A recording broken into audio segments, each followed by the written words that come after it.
two, two, check, one, two, two, two. That's what we're doing on that.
Sleep.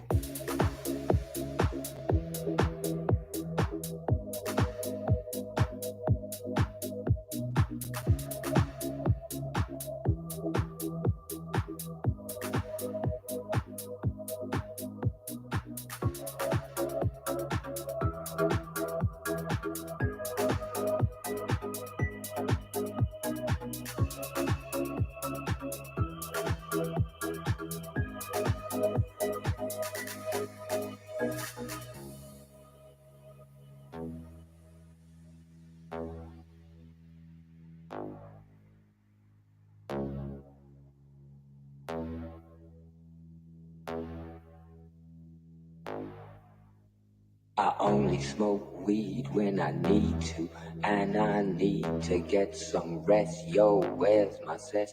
I confess I burned the hole in your mattress. Yes, yes, it was me. I plead guilty, and at the count of three, I pull back my duvet and make my way to the refrigerator.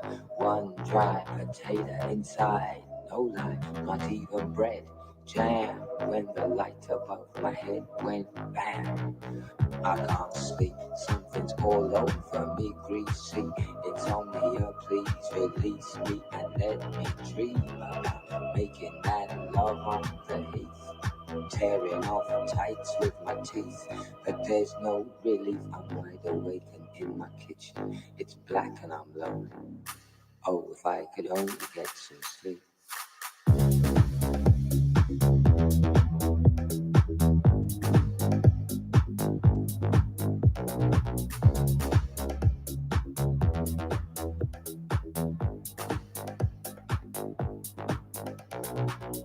Creaking noises make my skin creep. I need to get some sleep. I can't get no sleep. I can't get no sleep.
Can you hear me? Can you hear me? Can you hear me? Can you hear me? Can you hear me? Can you hear me?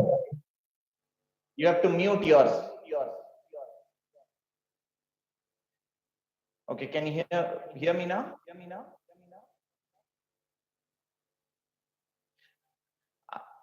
I'm seeing an echo back. You need to mute your. Hello? Now can you hear?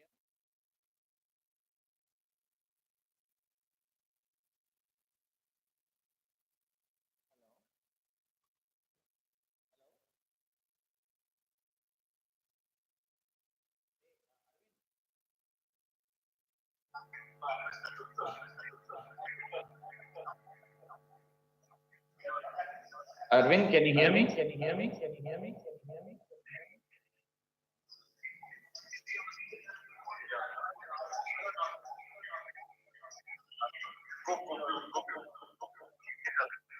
Hey, just mute your side. Your side. Your side.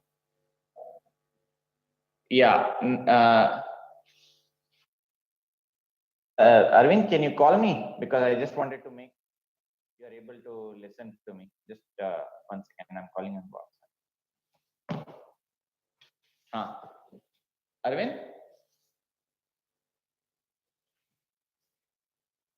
1 second, Arvind. Yeah. Can you hear me, Arvind, clearly?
Arvind, you can speak on WhatsApp. I've muted you, but you can speak. Yeah, I think it's not echoing now.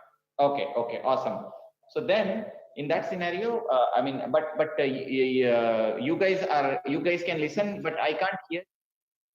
So it's not required, right? You can go on mute.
All right.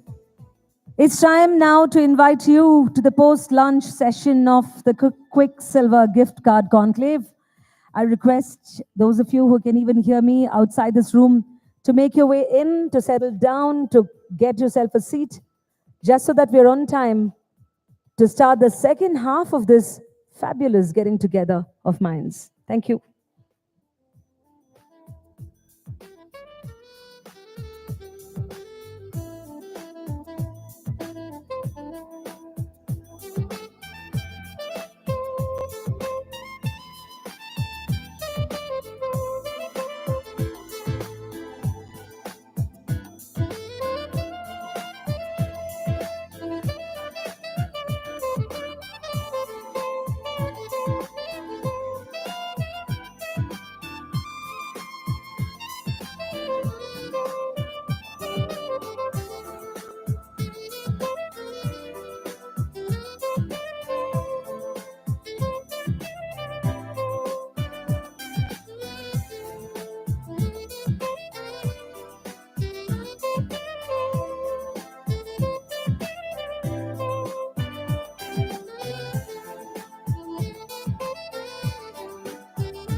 I'm going to do a mic check if I'm audible right till the last of the benches. Can you? Yeah, by the way, I always have special love for the backbenchers. Remind me of certain school days that used to be really good. Welcome once more. Namaskara. I'm Vasanthi Hariprakash. It's been good being your host this first half. We have, meanwhile, launched brands, gift cards, also a white paper, have had a very enlightening discussion with a former regulator from the Reserve Bank of India who was in our midst, and basically have discussed quite a few significant things. It is time to kick off the second, that is a post-lunch session, and a very, very special brand that is in our midst. In fact, joining us from Grab is Sean Heng, Regional Head, Grab for Business Singapore. If we can have him live at this moment on video.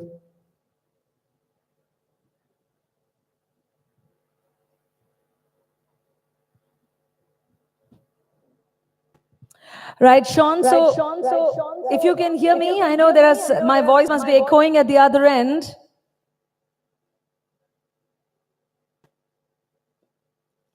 Let's do a voice check.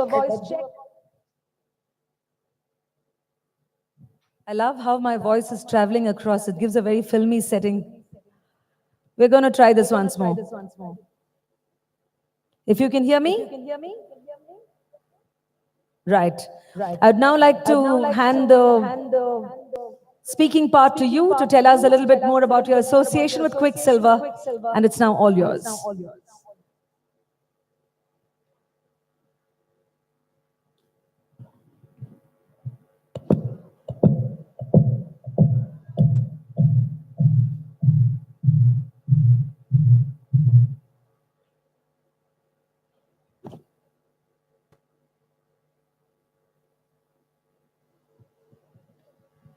A couple of things that need to be fixed, looks like. The audio part.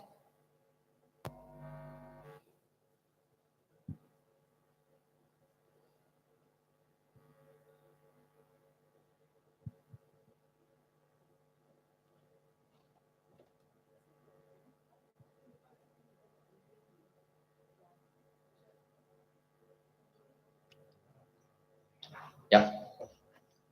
So many of you will know, I will start that again. Many of you will know Grab for ride hailing and transportation primarily.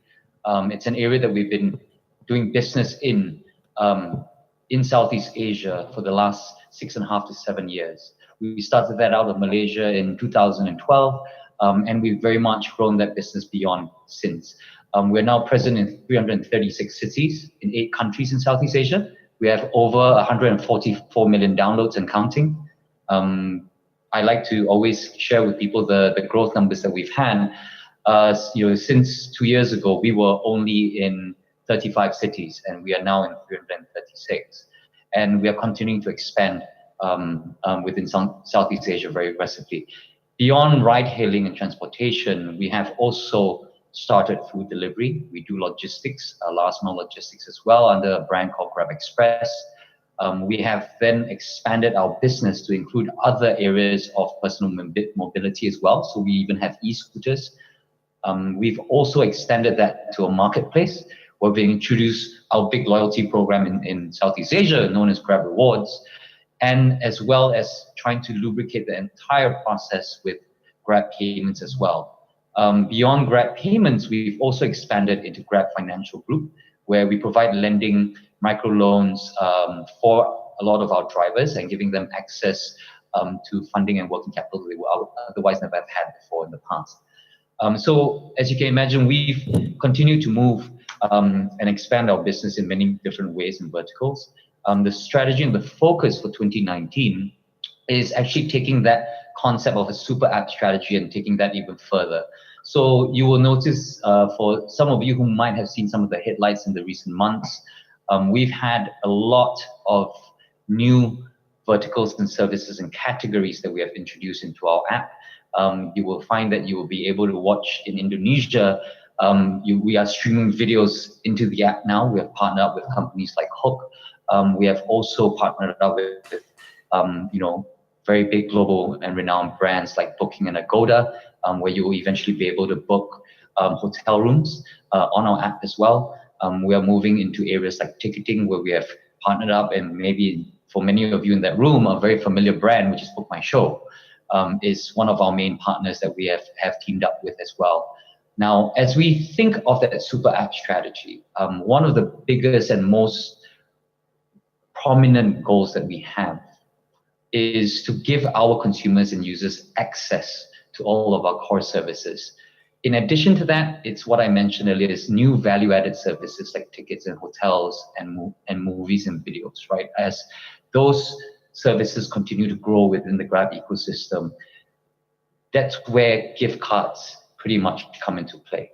Now, our gift card strategy sits under the business unit in Grab, which we're fortunate, Jimmy and myself here, are fortunate enough to help to lead. And within Grab for Business, our objective is how do we take a lot of the consumer services and product verticals that we have created for 144 million people and opening that up completely to all of our business partners and corporate clients in Southeast Asia. A lot of them today are both regional and multinational companies, as well as small local companies. And as we choose to do that, I think the easiest way for me to describe this is probably to share just one slide that will kind of help explain a little bit. Yeah.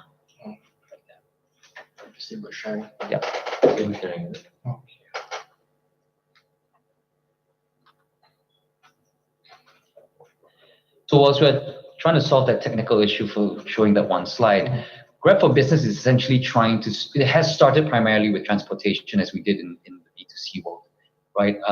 And we're trying to help a lot of our companies. We have created a lot of administrative and management capabilities for companies whose employees are riding around every single day, right? And giving them the ability to manage all of these volumes of rides that are being used for business purposes every day by their sales folks and the rest of their staff, marketing departments, and so on. Now, whilst we have continued to do that, we also want to enable for them not just administration convenience, but also the ability to consume some of our services in a business environment. We have created certain features like web booking for concierge capabilities for hotels and hospitals, where they can book on behalf of some of their guests. We have created digital gift cards, which will allow them, that we are hoping to sell and push to our business partners, not just in the form of, for them to give it away to their consumers. So we also then push that to our resellers who then sell that direct to consumers for us. But we're also going to be launching a whole series of web shops that will allow us to access our consumers directly, and for our consumers to actually buy Grab gift cards for their own personal events.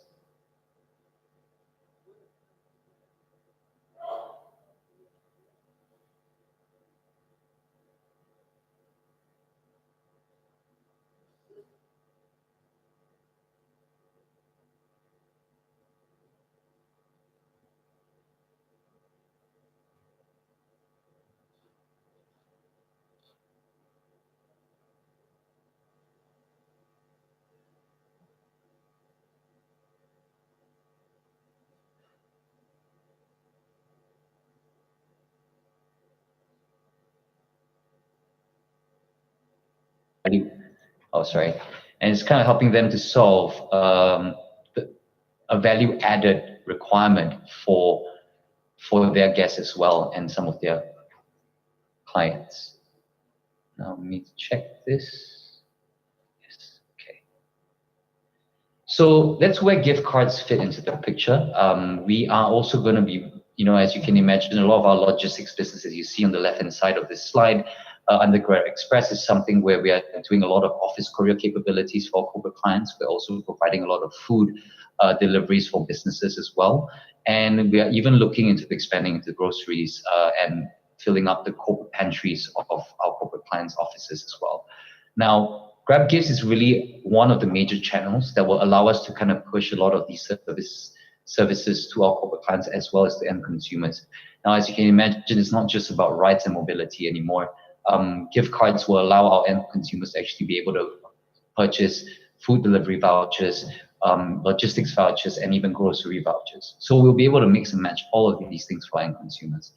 And I think at the end of the day, what we actually really want to achieve is allow some of our end consumers to access all of these services through our corporate clients' businesses, but also for themselves directly, right? So imagine a world where they've got a birthday party or they've got a wedding, right? Rather than give away a typical wedding table gift, door gift that really never gets used or taken home, they can actually sign up, go online, purchase Grab gift cards, and use that for their wedding dinners, right? And we are offering this in two forms. We're actually offering it digitally, depending on the situation, or they're actually able to eventually customize this. We can even put the faces and the pictures of a bride and groom onto a physical gift card that they'll be able to provide and completely customize just for the event purpose.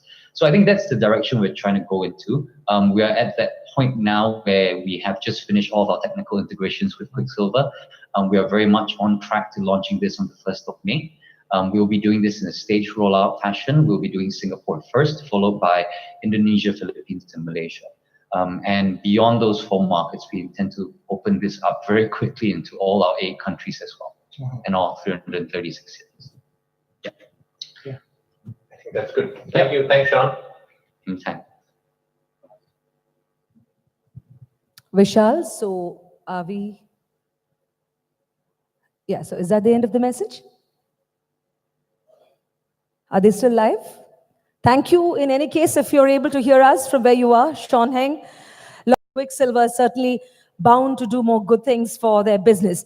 On that note, may I invite Sanjay from Qwikcilver team to please come and unveil this gift card for us.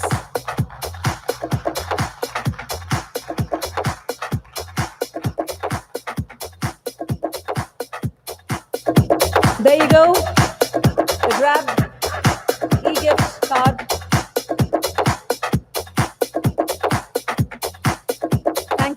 Thank you, Sanjay, for doing the honors. We, of course, have much more in store. I would like to invite the Barbecue Nation team to make your way onto the stage, as you richly deserve to be. The Barbecue Nation and the Qwikcilver team for the gift card launch.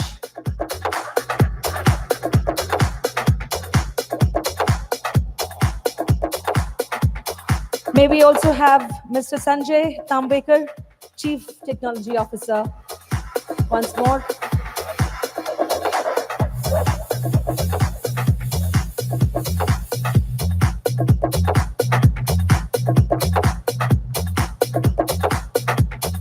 Many congratulations on this launch. May we have Sanjay, maybe have you give away the trophy to the team of Barbecue Nation. Many congratulations.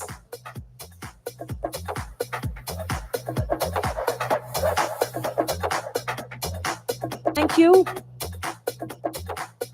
Always good news on the food side. I now would like to introduce a gentleman and a conversation, in fact, to get us perspectives from Southeast Asia.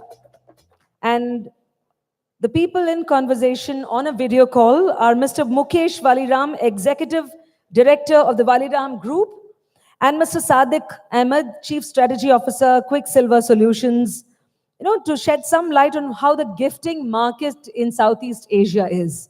It's time we brought on this conversation between Mr. Mukesh and Mr. Sadiq.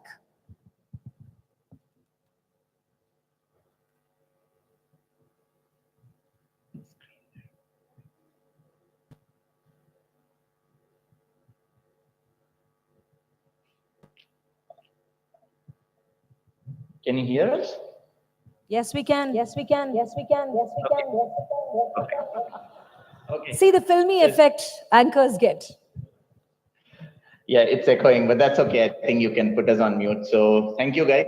So I am with Mukesh. Mukesh is the Executive Director of the Valiram Group and one of the founding members. So he and his brothers run the Valiram Group, and they are the largest luxury retailer in Southeast Asia. So I know it's the time is very odd because it's, I think, after lunch for you guys. The good part is that we can't anyway see you, so you can have fun accordingly. So Mukesh is here. So I would request Mukesh to give a brief about the Valiram Group in general and about its presence in Southeast Asia. Sure. Thanks, Sadiq. We've been in the retail business for about 20 years and grown quite quickly to cover all of Southeast Asia. We do a little bit of business in North Asia as well, and quite a significant amount of business in Australia.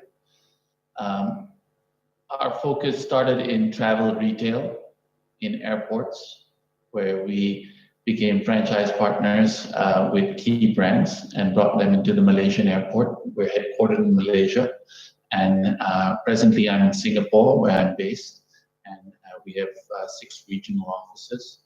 And today, outside airports, we also touch domestic environments, we touch factory outlets, we touch e-commerce, and we touch destination or tourism type of retail. We sell everything from Kit Kat to diamonds. In airport environments, we have chocolate and confectionery concessions. We have watch and jewelry. We have fragrance and cosmetic, fashion and accessories, and even dabbling into a little bit of electronics today, as we'll be opening our first Apple reseller location at the KL airport. So quite a broad diversification in product, and we deal with over 100 global brands directly, not through middlemen. So be it key relationships with the LVMH group, Richemont, limited brands that run Victoria's Secret, Bath & Body Works, Capri Group that run Michael Kors, Jimmy Choo, and Versace now, or Tapestry that runs Coach, Kate Spade, Stuart Weitzman. So we have a lot of different relationships and different product categories that we work with, and we're quite proud about what we've built, starting off all about 20 years ago with just one store in an airport in Malaysia.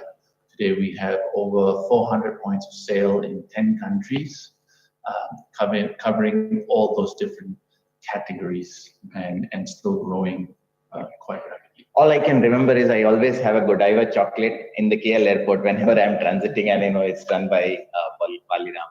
So, Mukesh, I mean, what has been your observation in this region? Because I mean, though the region is bundled as a whole unit, but you see that different countries have different cultures, different gifting occasions, and different interests from that perspective. So what are your insights into these markets from a gifting perspective? Well, the one thing that's a constant is that gifting exists in all the markets we operate in. And gifting seems to be a growing trend year on year.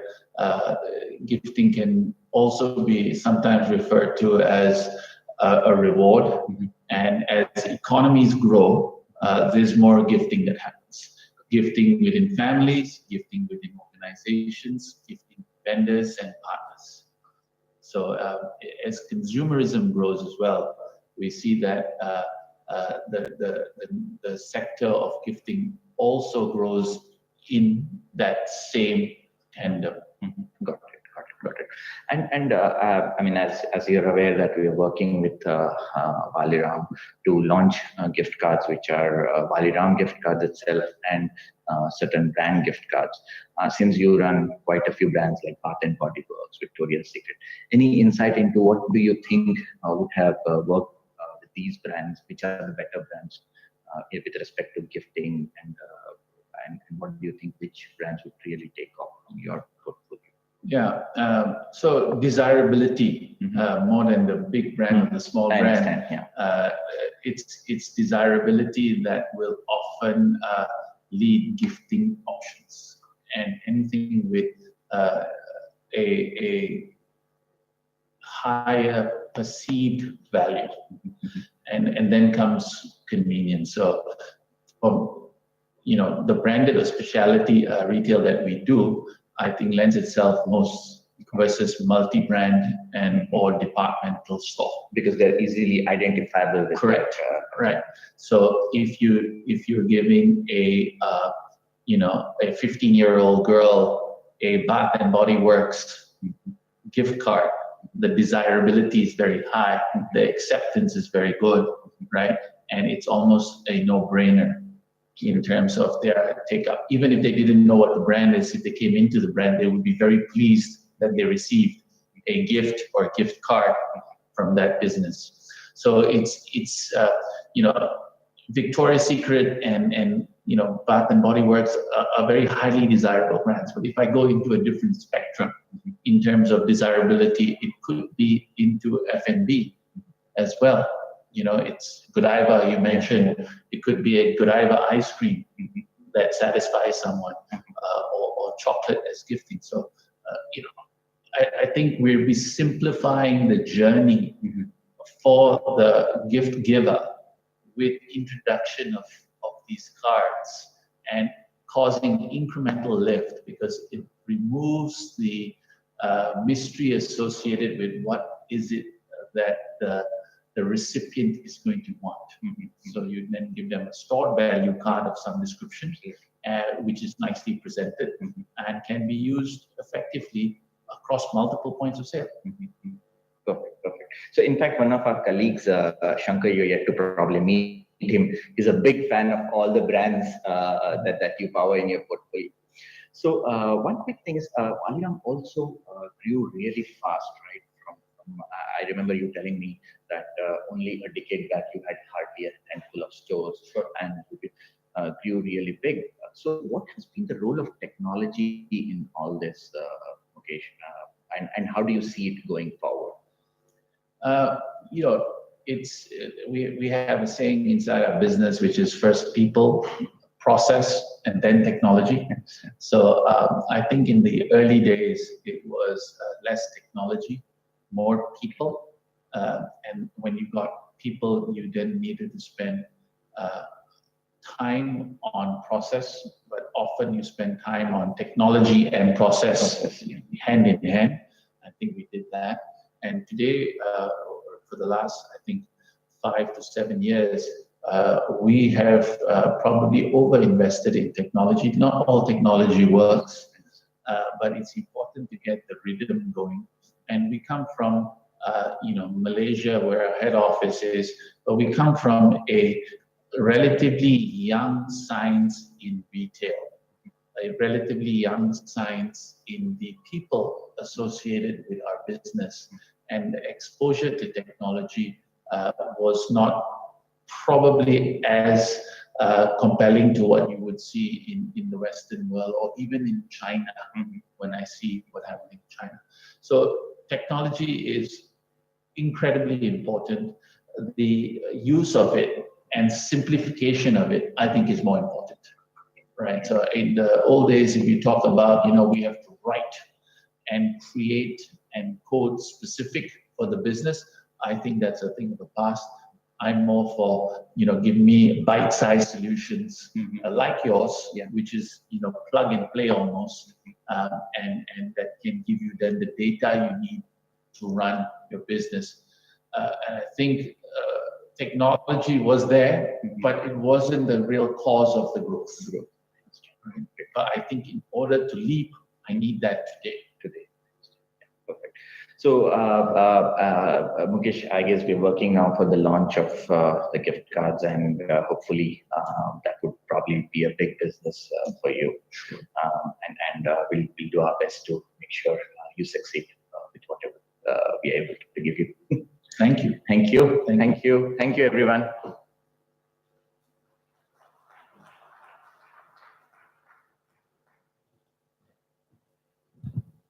Thanks indeed.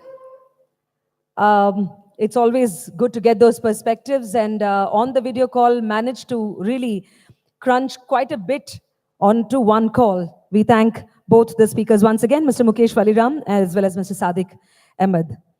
Going ahead, we would like to invite the team of Jos Alucas. Please come up on stage to unveil for us the gift card, the launch of Jos Alucas gift card. I'd also like to invite Mr. Anand Kupuswamy, Vice President, Service Reliability Engineering. If you could have all of you team. I think post-lunch, the energy should be able to show in our welcome and cheer for all the teams that step up. Thank you.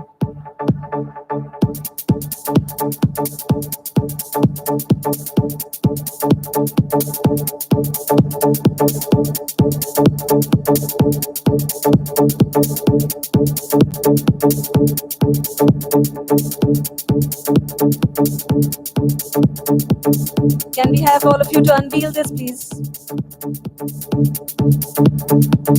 There you go.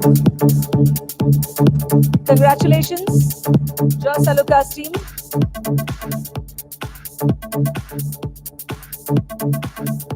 I request Mr. Anand Kupuswamy to felicitate the team. To mark this occasion, the gift card category influencers, a tradition of fine jewelry that Jos Alucas stands for. Thank you for sharing this day with us. It's now my time to an opportunity to invite the Jockey brand as well as the Qwikcilver team. Is the Jockey brand here?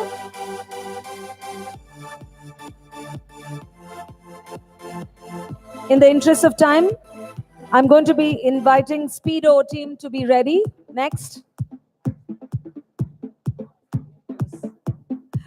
So we have all of you here, and I request you to unveil the gift card.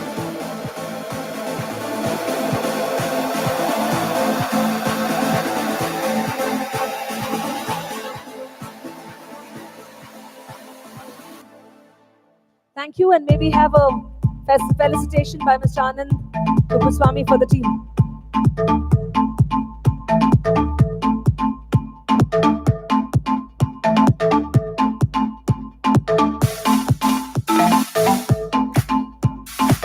In fact, if the same team can stay back to unveil the Speedo range.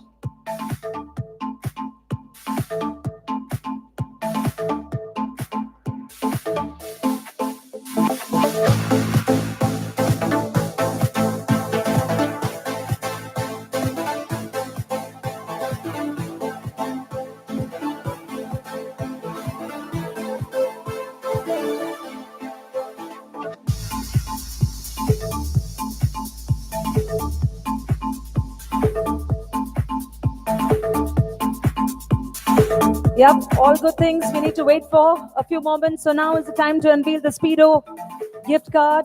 And I request all of you to do the honors.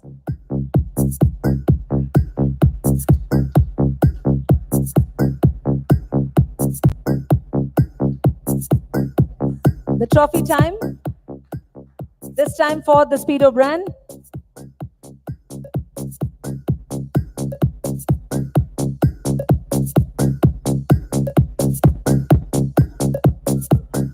Righto, thank you, gentlemen. Thank you so much.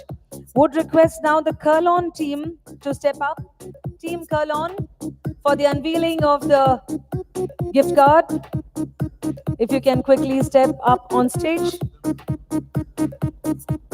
Mr. Dhanush, are you here? Can you please come up? Feroz, Dhanush, Shiva, please come. You heard those names? Dhanush, Feroz, and I guess Shiva. That was the last name.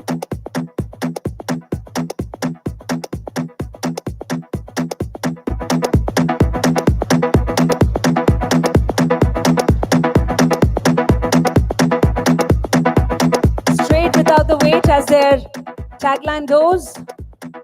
Kurlon, team represented full force.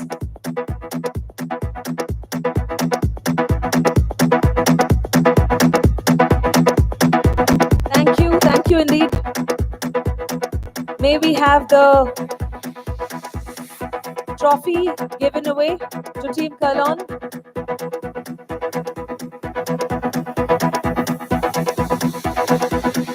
Thank you.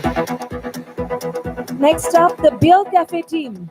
Call on the Beer Cafe team as well as the Qwikcilver team to unveil the gift card for the Beer Cafe brand.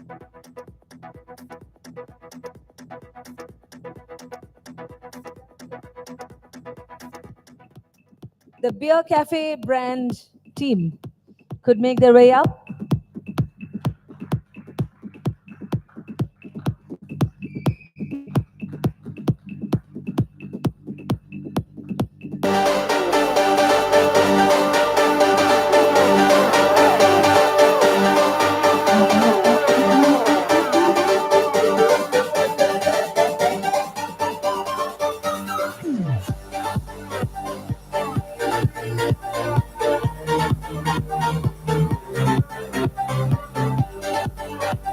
Right, can we have a little trophy?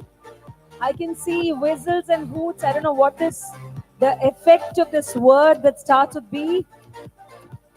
A lot of good wishes to the team to make more good things happen once the card has been launched. Many congratulations.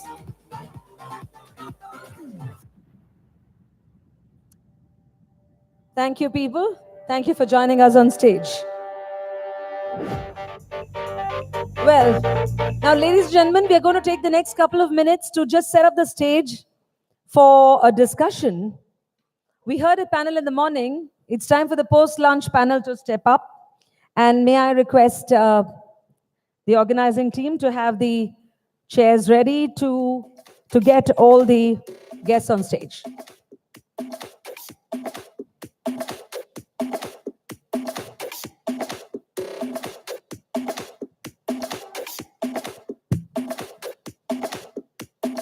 Right, I guess a couple of more chairs and we should be good to go.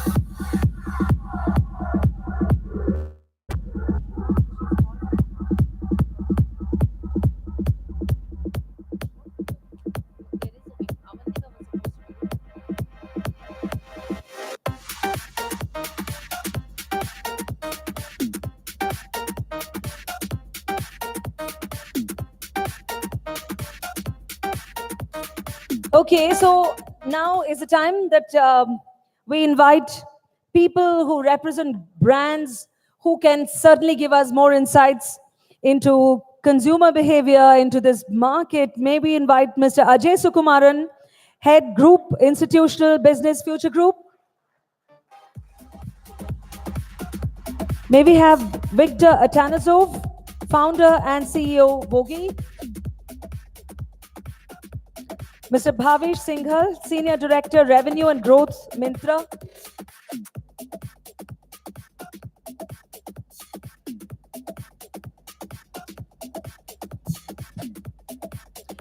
We also have in our midst Mr. Mahesh Shankar, CTO, Zivame. Mr. Mahesh Shankar is here. So I'm going to be moderating this panel, but meanwhile, we could start off by having a little video played.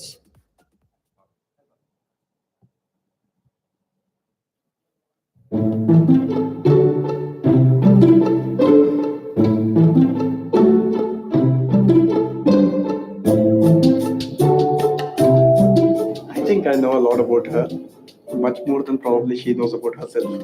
I think I know most of what she likes and what she doesn't like. She wants to have good food. I think every time I go out shopping with her, I tend to learn more and more. I would like to think so. I mean, in any case, I can't say no now.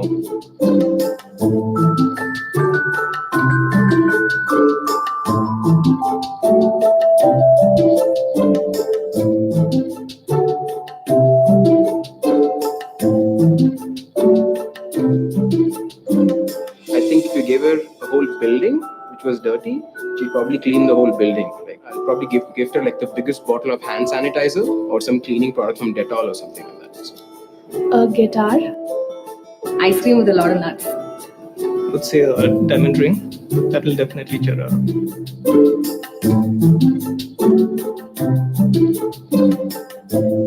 I think I would like a trip to Goa with 5-star accommodation. But yeah, probably a 4.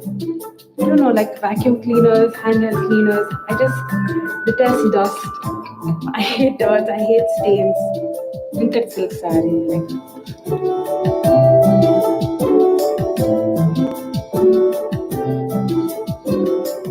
What I want is in the box. Everything I wanted, I'd be like, oh, you guys are good.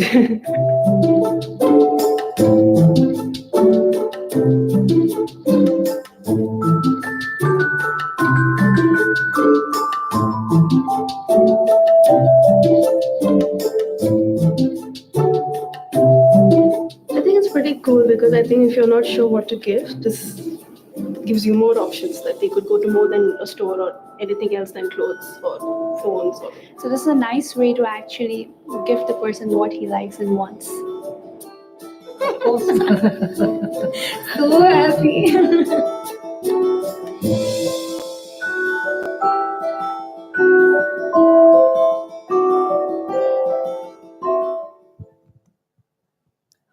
That's the bottom line. Gift someone joy.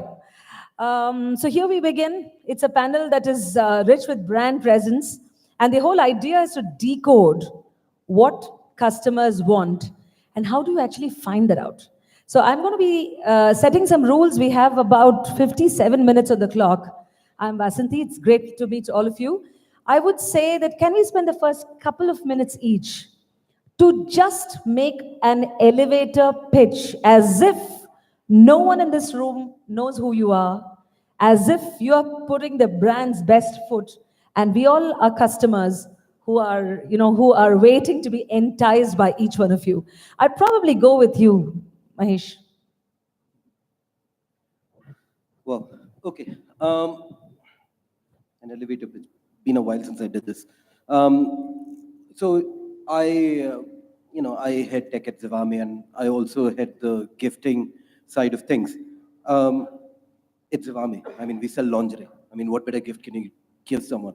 There's one thing, I'm not sure if you guys noticed in the video out there, right? How many of the people who were being gifted to were men? 1, right? Right? So when we are talking about people who buy gifts, right, there are a lot of men, right? I mean, a lot of men, right? But the people who are being gifted to, 99% of them are women, right? So, I mean, your target group is women. What else do you want to gift them? So thank you. We are, as a gender, quite gifted in more ways than one. What about, may I now invite Ajay Sukumaran for yes, you telling us what you're all about. Hello. So I represent Future Group. The brands that we have in terms of formats are Big Bazaar, FPB, Central, Hometown, Brand Factory, Food Hall. So one advantage that we have as a group is I have something for everyone. Right from grocery, home, fashion, electronics, gourmet experience in Food Hall, home furniture and Hometown, departmental store category, which is Central, brands at great discounts, which is Brand Factory. So we as a group, technically our gift cards cater to each and every strata, and everyone who has a requirement in these categories is what we can service on. Thank you. Quite a wide spectrum there of products. Now, if I can move on to you, Victor, your time starts now. Okay, so Wagi, we just represent 160 brands across Southeast Asia. We act as a digital distributor for consumers and enterprises. So let's say we just bring happiness to the people. All right. So after the the happiness promise, maybe now have you from Myntra actually tell us, because a lot of it is fashion, and is it only for the young or is it for everybody?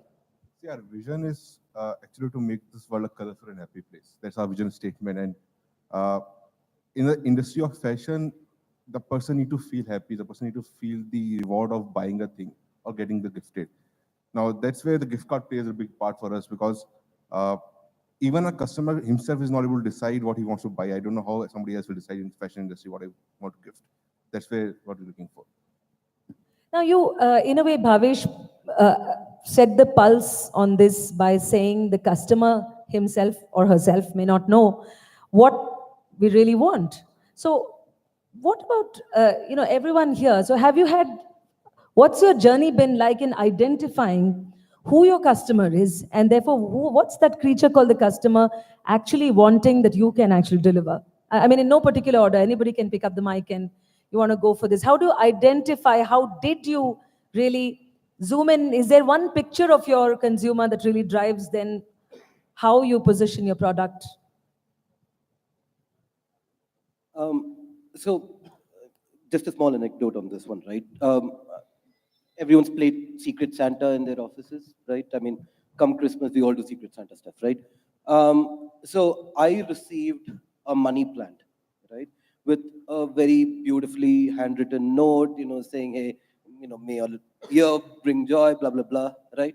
So that was what I was gifted, right? Guess what I gifted? So I gifted a packet of Rajnigandha, right? So I'm saying that, and guess who was happier, right? The guy who got a Rajnigandha, right? It's something that he used. Now, the thing, I'm not saying that the money plant wasn't good. It was a nice, thoughtful gift. Obviously, the person gifting it to me was, any guesses? A woman, right? I'm saying that the amount of thought put into it is very, very, it's very unique. It's very nice. That's how I believe that people think of it, right? I mean, for guys, it's like, whatever, right? And I think that when we are talking about gifting, right, I think people need to be taught how to gift, right? I don't think that, while gift cards are a very unique proposition in the fact that it gives you the width of being able to, buy anything, I believe that the personalization there, where, a lot of brands do this, right? I know Myntra does that. I know Amazon does it. I'm sure that Future Group also does that. Is that, that personalized note, right, along with the gift card, right, telling them that, hey, this is it, I want you to enjoy whatever you're enjoying. And I think that little bit of personalization is what kind of makes it unique, right? Without that, you could have the width, but I think that the depth would probably not come. Personalization for sure. Now, Ajay, can I ask you to tell us, share with us, if you had any trial and error processes, as many companies will have, maybe you started off with something and then something didn't work. So I want also this panel to be a lot more, let's say, candid in terms of sharing your experiences, just so that people in the audience can have exact takeaways, if in similar businesses, as to what not to do. So when we are saying about how did you really identify this consumer who behaves in a particular way, does any incident come to mind when you thought something, but actually you had to adapt to make it more robust for the company? So this is an example from when we just started the gift card business. We earlier started by not putting the denominations on the gift cards. Okay, we said let's do an open gift card. And so the best way to understand or gauge any reaction is to visit stores and understand what the customer wants. So in one of our stores, we had a lady who was picking up some stuff in bulk. So we asked her, why don't you pick up gift cards instead? We just recently launched it. I showed her the design, etc. The occasion was for a North Indian group of ladies who were doing a kitty party. And that's when I realized that this is a segment also where gifting can work. And she bluntly said that we will not take your gift card because the amount is not written on it. I you know? see. So I need everyone to know, since I'm hosting the party, and supposedly they would be giving it as a return gift or something, I would want other people to know what is the amount that I'm gifting. So brilliant insight. And we actually went back and said that let's do denominations on gift cards, because in India, if you see, when you gift something, you kind of write, that, or that's why cash is the most gifted instrument even today. So that was a wonderful insight. And also on your first question, so see, you need to understand the person to whom you're gifting a product. So if I know, let's say a colleague of mine, he's into brands and he understands brands very well, I know what kind of denims he wears, what fits, etc. It makes me apt to gift him a central gift card, because then he can go and choose. Why would I gift him a home gift card, or why would I gift him a food hall gift card then? So I know about him, I know him as an individual, and that's why I gifted him a central gift card. If I know my mom, for example, if I want to give her a gift card, I would give her a hometown. I would not give her a central. She's not into brands, etc. I would give her a big bazaar, because then you can use it for any kind of home equipment that she would want to buy, or grocery, or any cuisine that she wants to try out. So you need to understand what does the person like or dislike, and accordingly then present. And as a retailer, then you need to package that product accordingly. Sure. In fact, this sort of an Indianism that you mentioned when the lady said that without denominations, I'm not going to pick it up. I remember as kids, we were growing up in Ahmedabad where my father was posted for a while. And then there was this wedding that we all went to where there was a person sitting right next to the mantap, and he was calling out the names of the people on a mic with the denomination, and then he would say, 50, 51 rupees. And then I was like, oh my God, how embarrassing can this get? So somebody has gifted 501 rupees, someone has come in with, let's say, 21 or 31 or more. But that seemed to be very much intrinsic to the culture.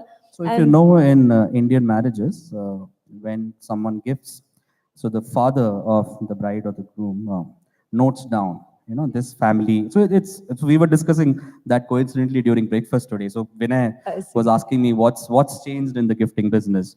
And I said, it's difficult to compete against cash, because even today, people write down, okay, so XYZ gifted my son 501. So when there's an invite that's going to come to me from their family, I'm going to give 501, or, considering inflation, what's the number that's. So it's very interesting, very interesting. What about you, Victor? I mean, you are not just one brand for that matter, you are a basket of many, many brands. So how do you really figure out who your actual consumer? So actually, besides having many brands, we have different segments of consumers. So we have the end consumers, we have the enterprise consumers, we have the consumers of the enterprise consumers, their employees, their partners, etc., etc. And there is a different target for pretty much every single segment. But at the end of the day, it's quite simple. Just don't make them think. Make it as simple as possible, because it is like, I want it, I have it. That's it. One click away, and you just get it. And at the end of the day, what you guys showed here, just to share some statistics for you, there was a study in Singapore last year that 76% of all gifts given were in one of those three categories. I have it, I don't like it, I don't need it. So at the end of the day, the gift card should be like no-brainer. Okay, one click away, I can have it for me, for my employees, or for my customers, and then I can use it straight away for the things I want. The more variety you have, the better for the consumer. So, What about, Myntra and Zivame? Is there any Indianism particularly that you have, that was a bulb in the head moment for both of you about consumer behavior in your space? Minta, more than a segment, it was a need state that mattered, right? This time on Valentine's Day, we did a campaign a day before. Miss to buy a gift for a girlfriend, buy a gift card now. Scale really well, right? Last year, we did a campaign 7 days before Valentine's Day, didn't do well. So it's the same customer with different need states when it comes to Zivame, goes to Amazon, goes to Qwikcilver or Myntra. That's what I believe. And identify the need state of the customer. We're trying to figure out if I can figure out your relatives and their birthdays and then tell you that tomorrow is your birthday, can give a gift card. So these kind of things are working well for us. We have customers who may not buy stuff more than 1,000 rupees at a time, but they will buy 5,000 rupees gift card at the same time if the need state is identified. So that's where our work is right now to get to solve that problem. Mahesh, in a brand that is so women, so intimate in a certain way, you must have seen a shift from where the market was about 10 years back, maybe even 5 years to now. What's that change? Map it for us. So one of the primary things that we as a brand have at least wanted to do for women is that, to take the conversation and take the freedom to empower them, right? That's essentially our primary thing, right? I mean, you can think about it and say, hey, you sell lingerie. What's empowering about it, right? But if you think about it, we've changed the buying behavior. So essentially the way that women used to buy lingerie, right, is, you go to the, your local trade store, there'll be one bhaiya or, whatever there, and he'll give you whatever you want, right? And that's the insight we got. Now, when we put the power back into the hands of women, right, where they are free to choose what they want, they are free to browse, through different styles. In a lot of ways, it's also, educational in a way. We've had a lot of customers come back to us and say, hey, I didn't know that this existed. Oh, you could do this? You have something like this? Like we have a pretty back bra kind of thing, right? So, essentially, people come back and say, oh, wow, you have something like that? I didn't know that existed. So that kind of the whole education part of it, right, is very unique. And I think that, ultimately, we've had women come back to us and say that, you know what, I buy Zivame because it gives me the feeling of being in charge, right? It's something that we never associated, we never thought about, but I think that that's primarily what we are trying to do. Sometimes it does happen, I'm sure, as somebody who are working for the brand, to not know what has been the impact on the other side. Certainly that was a point about not being seen buying lingerie to actually making this as a sort of an empowerment statement is the way it also reflects on what India is, Indian women are, their buying power is. I'm going to move to the next step, which is to say that when there are people who are buying these gift cards, share with us some statistics, some insights about who this, in terms of age group. Are there, let's say, what is the starting age group? People do say that children, for instance, are a huge influencer group. Now, I would imagine that in certain places it is, like Myntra, I could say, because my niece is forever, browsing what's up in the site, in the fashion site, and they are the ones leading us to even change our own behavior. So in your own categories, who are the most powerful influencers? Who are the way you position your brands and are putting them out online? Ajay, you first. Starting age also. What's your consumer? So I really can't put a number to that because it also depends on what's the gifting occasion. So for example, if it's Teachers' Day, I see a lot of students who come and pick up gifts for their teachers. If it's something they would want, for example, a brand like Hometown would be essentially used when you're going for a housewarming ceremony or you're visiting someone for for the first time at your house and you really don't know what to gift, like, so that's when you see an evolved couple, very well who understand brands and knows what the person or the giftee really likes. So I really can't put an age group to it. Like Mother's Day, you would have a different kind of an age group. So it all depends on what the occasion is. Diwali is kind of generic. And also, as in the earlier panels also, even India today is, from a gift cards market perspective, it's very much skewed on corporate gifting. So I don't know who my end user is. In our business, we are doing about 90% odd. Does it make it particularly challenging when you don't know? So we deal with purchase guys. So I don't know who the end user is.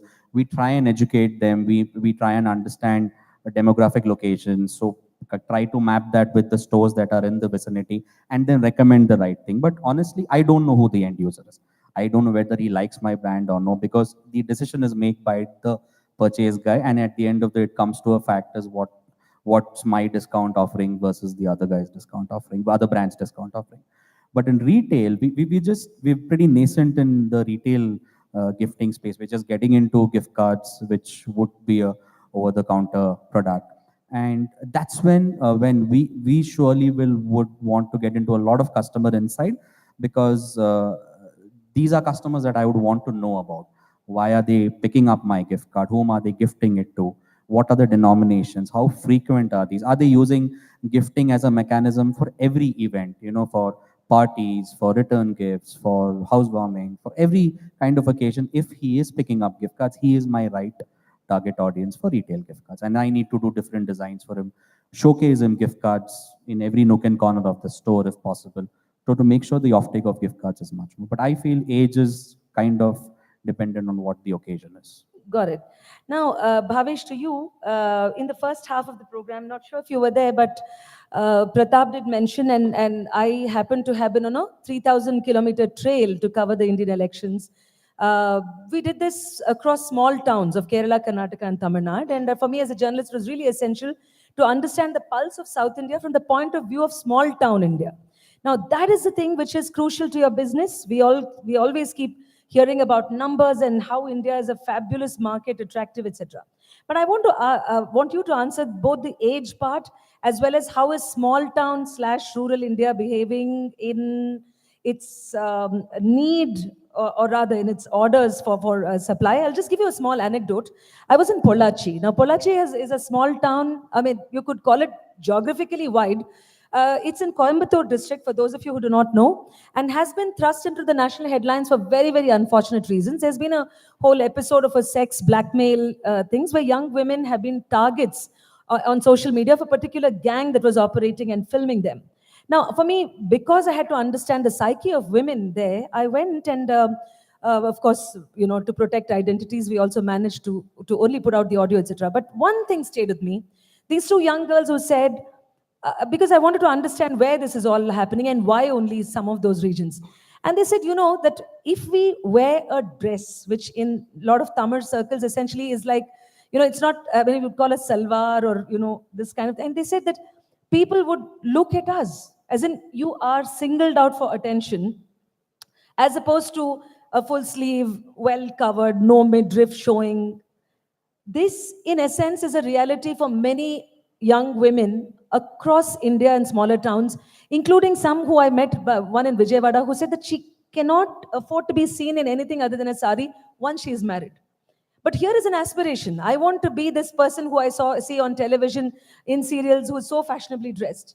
Here is a brand that's enticing me. So how is small town India behaving? Very interesting thing. Even when we would look at this data like a month back or so, and it was very interesting to see the results as well. While our penetration is much better in tier 1, tier 2 and tier 3 is the places where we are growing actually. And surprisingly, it's not the labels which are growing, but the brands. The top brands like Mango, Dorothy, Perkins, if I look at the growth over year on year on tier 2, tier 3 cities, these are the brands growing. And one reason is non-availability of these brands in tier 2, tier 3 cities. Also, we are getting more open to these things in tier 2, tier 3. That's how I look at it. That's changing rapidly. And in between, it's the woman part that's growing the company. And it's the whole e-commerce industry right now is the phase where women is the growing phase. can't put on the age number, but that's the biggest influencer for us. Like if we look at a male customer buying, he mostly buy a men products. But a woman account buy both women and men product.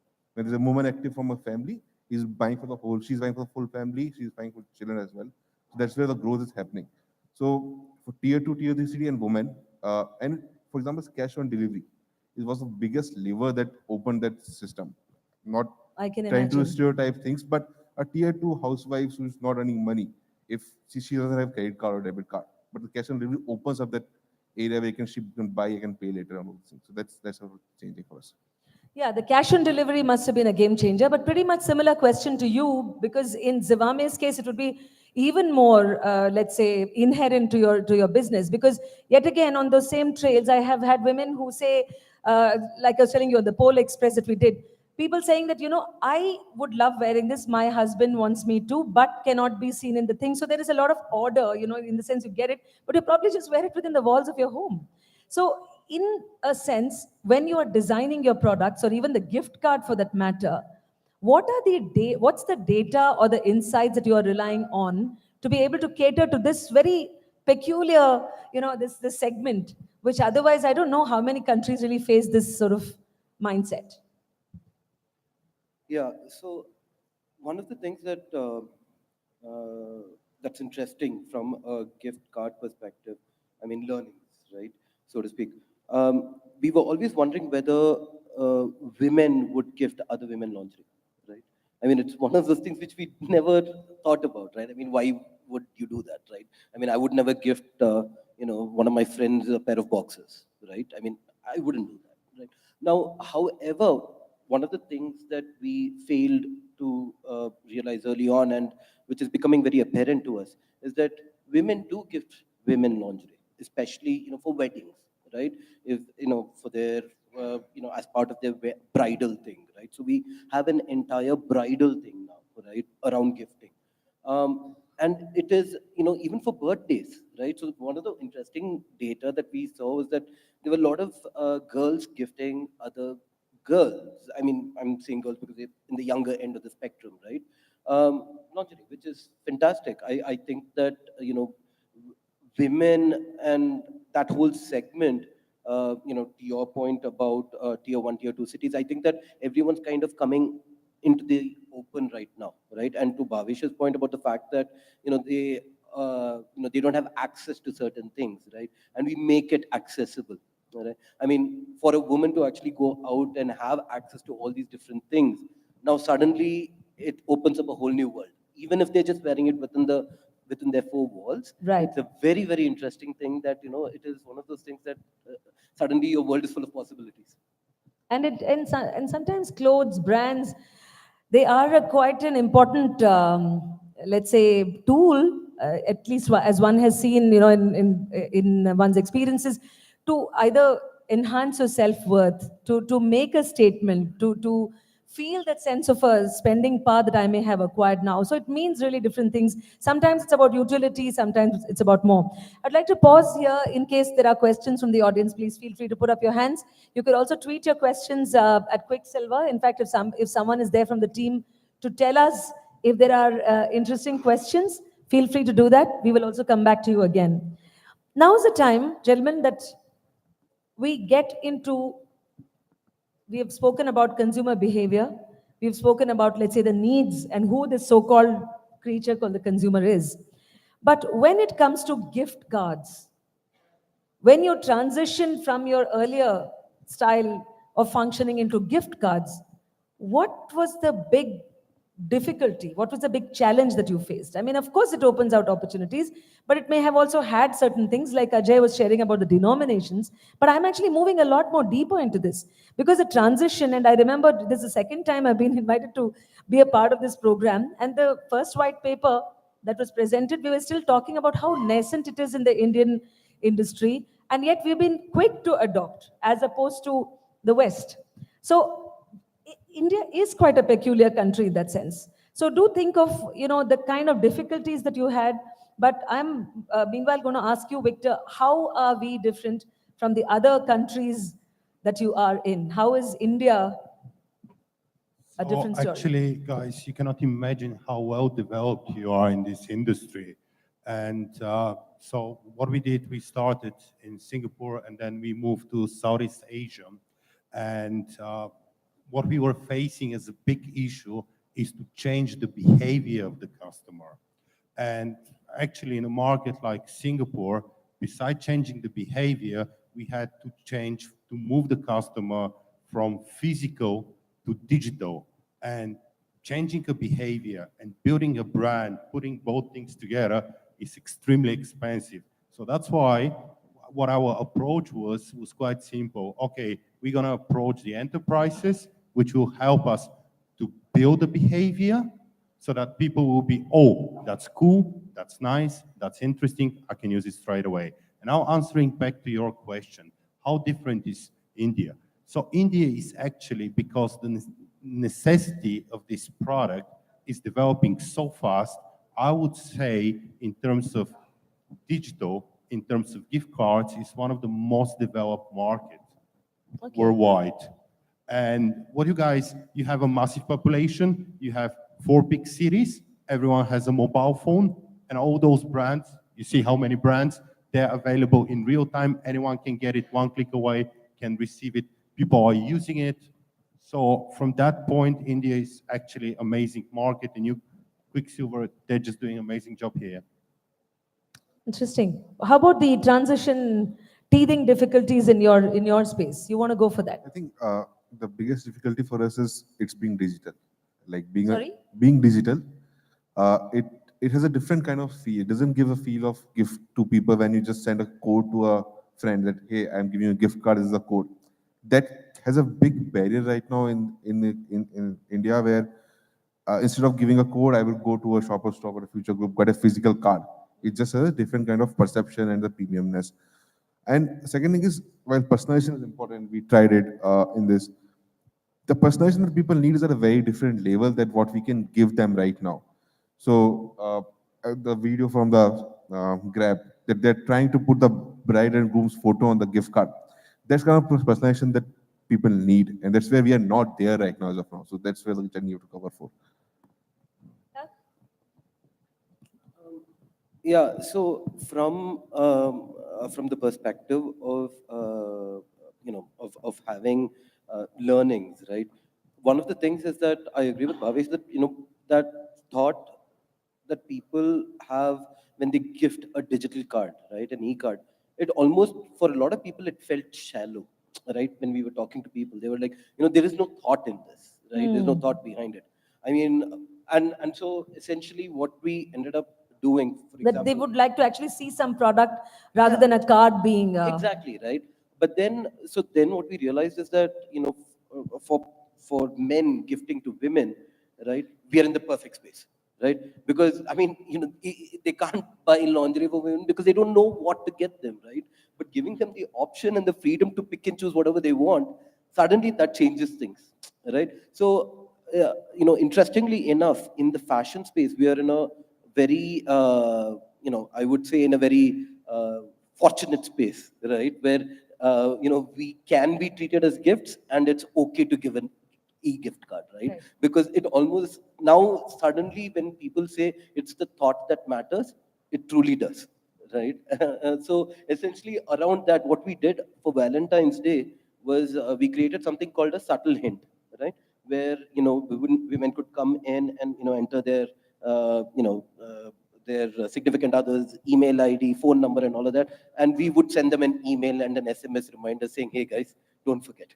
Right? And link them to the gift card. No, it's not too late. You could still give them a gift card, right? So, in the sense that I'm not talking about how that would, how many gift card sales that led to, but it was talked about, right? So people spoke about it, and it's a very cute thing. So, in the sense that now suddenly that whole aspect of thought, making it count, it works for us. Sure. In fact, it just strikes me that women are such an integral part of your business in terms of being your consumers, but I don't see women represented here on the stage. In fact, I should ask Pratap and this thing, saying that where are the women? I mean, are there not enough women in the gifting card space? Can I? Yeah, and what about back in your own teams, how many women are there? Give us a sense. Okay, whoever is in Ajay's team, you can raise your hands. Okay, okay. Make sure that you also, please, let's hear it from you. The women who are part of these teams, what is the kind of roles that women are playing within your organizations when your target audience is so much women? Give us, what's your back-end team like? I'm very proud to say that we are in the minority in my company, right? I mean, rightfully so. So the minority has basically got sent to the stage. Good show. Exactly. I mean, we never get to see the outside world. So, this is one of the chances that we get to come out and experience the world in general. But I mean, having said that, I think that, so like, for example, even in our leadership group, right, we are like 60% women. I mean, it's not just, I'm not talking about just the product side of things or the design side of things, right? I mean, our CEO is a woman, everything, right? I mean, we are 60% women, right? And in fact, we are trying to do the opposite by saying that, hey, how do we attract men? Right? It's a different. Hard to believe that Zivame is finding it hard to attract men. I thought that would be I would, oh wow, that's to die for. Yeah, I mean, family meetings are very interesting for me. When they say, what do you do? And I say, kya bhejte ho? Main ye bhejta hu. So, it's a very interesting thing, very nice space to be in. I'm sure. What about the rest of you? In Myntra, what's it like? I mean, the designer, what kind of, thing goes into these, the product presentation? What are the roles like? So, there is a private label for Myntra as well, which we call Myntra Fashion Brands, Roadster, All About You. These are the brands that we've launched. There is no distinction that is a women's space or men's space, but if I look at designer piece, which actually creating products is very dominated by women, right? Even the category teams talking to brands, women dominated. So there's a fair mix of people, both gender in the company, but yeah, that's how it is. But has any of you felt that sort of because there's a lot of fashionable talk around diversity, inclusion, what women bring onto the workplace. So I want you all to not necessarily be politically correct. That's okay that, I'm the one moderating it. But I really want you all to tell me, has it made a difference to have a woman colleague or more people in the workplace as opposed to somewhere else that you have been? Remember, I told you this is a very, very honest, heart-to-heart talk with the audience. It does. It makes a lot of difference. Again, especially in Myntra, where it's a fashion we're talking about, multiple instances I go an idea and somebody will say this is a stupid idea, don't even think about it. So this happens. And there's a very different perspective that come on board with a woman on the team in the discussion, and it will not be there if it's an all-men team. So it does make a lot of difference for the business itself. It's not about diversity, but just ideas, the thinking of it, how customer thinks about it. That comes from that side. Victor, you want to say? Yeah, so from our side, women, it's just the business and the partnership and the sales, and the guys, they just do the work. Right. I'm just taking that in. What about traditional businesses like yours, Ajay? I mean, one is to have a sort of new age thing, as the two gentlemen on that side are representing. So I'll divide the answer into two parts. From a sales perspective, you just saw I have in my team. But what we do is it's always best when you get into a launch or anything new in terms of a product. Since we have formats and brands where you have women shopping more often than men. It always is a right part to take to get a perspective before you. So let's say we're doing a Diwali gift card. I speak to women in my organization. Let's say my head of visual merchandising is a woman. I go and ask her, what do you think about this? Do you think, would you pick it up for your parents? Would you pick it up for your friends? And since we are all consumers in our own formats, we know that, this is an honest opinion that will come. She advises me, Ajay, I think the color's too bright. I think the amounts are not really coming out right. I don't think I'll pick up. I said, why? This doesn't appeal to me. And yes, you can't please everyone, but you can take those inputs and try and make those changes if you have that much time for that launch. So even when we speak to our agencies, we always take opinions from both ends, especially women, to understand, because they really give you a very honest feedback, And if she doesn't like it, she'll tell it to you she doesn't like it. Unlike us who might, spin a rosy picture around it, but That's a fact. Women in the audience, I want you to now share with us. I think we've put the men on the grill for quite a bit. I've done that. But it's time I heard the voices of women in this room. Maybe have the mics reach this thing. In fact, if I don't hear from you, I'm actually going to use my moderator perk and just point out to a woman somewhere. May please stand up and say which brand you represent and what's a gift card or any other. I mean, both from the point of view of someone in the industry as well as a woman receiving a gift. Pratap is already pointing out to someone. Do introduce yourself and which industry you represent. Hi, my name is Vallabhi, and I represent the Sarai Resorts, part of the Coffee Day group. So I love gifting, and I do like to get gifts. So as a woman... You do like to get gifts? What a rare creature. What is the kind of gift that you have hated getting, Pallavi? Cash. I see. Yeah. You don't like getting cash? Yeah, I like products. All right. Instead, yeah. Okay. Any other? Need to hear more women's voices. Can we have something on the other? And from Ajay's team. Hello. Okay. Dear mysterious woman, where are you speaking from? Here. Okay. Yeah. Hi, I'm Tanya. I have a brand called Carrot Craft, which is a jewelry brand. Okay, and gifting per se, currently with the scenario of last 3 years of business, I have seen, both ways. There are men who want to gift their spouse or their sister for Raksha Bandhan and all. Again, with jewelry, there's always been a problem of budget, number one, because diamond is something which everyone wishes to get and everyone wants to gift. Okay, but then there is a problem of budget, number one. So then comes the product, sizing is an issue and that is an issue. So then in that scenario, I think gift card is a perfect thing where, they can... So Tanya, I just want to understand, I'm sorry, I'm not from the industry at all, I'm from the media, as you know. However, there are people, non-family people also wanting to gift diamonds and actually gifting it? Friends, close friends, yes. Wow. Can I borrow some of those? Believe me, even I would, there were a couple of customers who actually did that. And I actually reached out to them, I mean, gifted to you mean? Not to me, from me to someone, because we deliver pan-India. Right, got it. So there are customers who do this kind of gifting.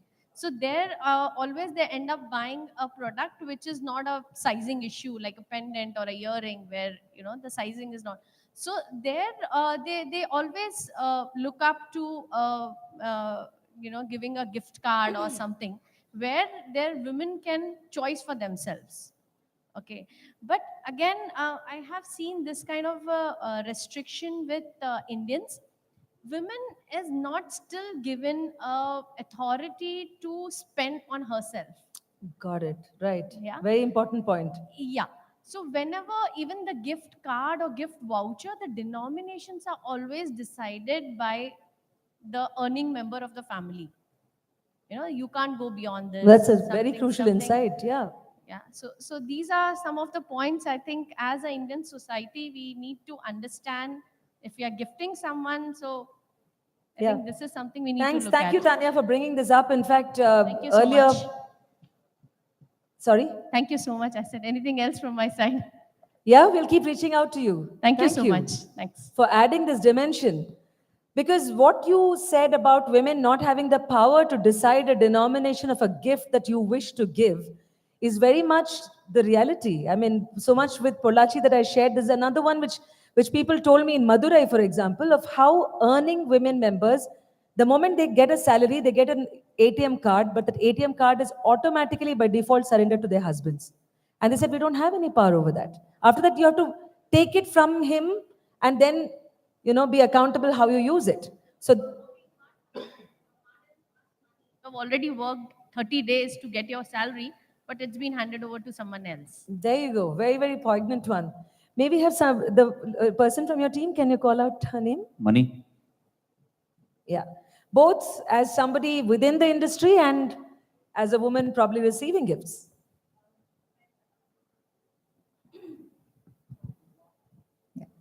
This is Manimala. I represent Future Group.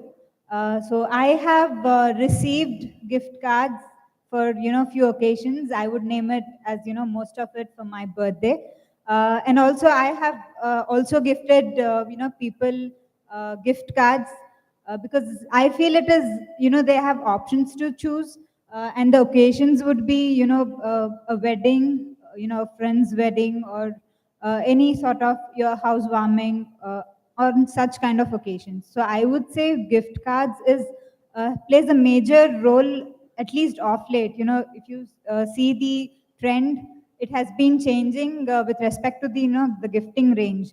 So earlier people would ideally go to the store, spend at least 2 or 3 days only to choose what kind of gift you need to actually gift on such kind of occasions.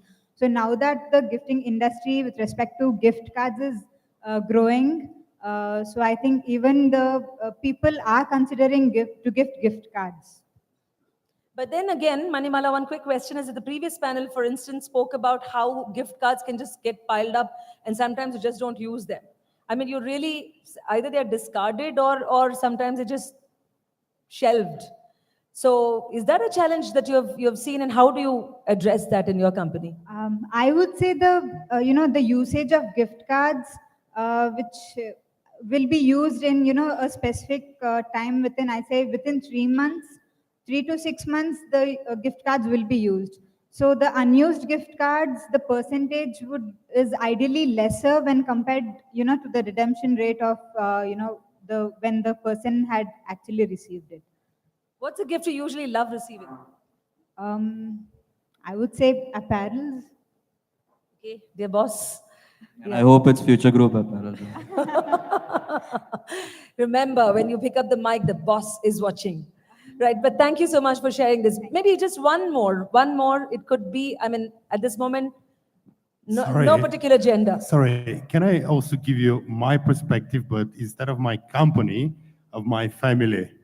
So if I have to buy a gift to my wife, I know she'll prefer the touch gift. So I'll buy her the touch gift. If she needs to buy a gift for me, she'll also buy the touch gift. The touch, just giving an example.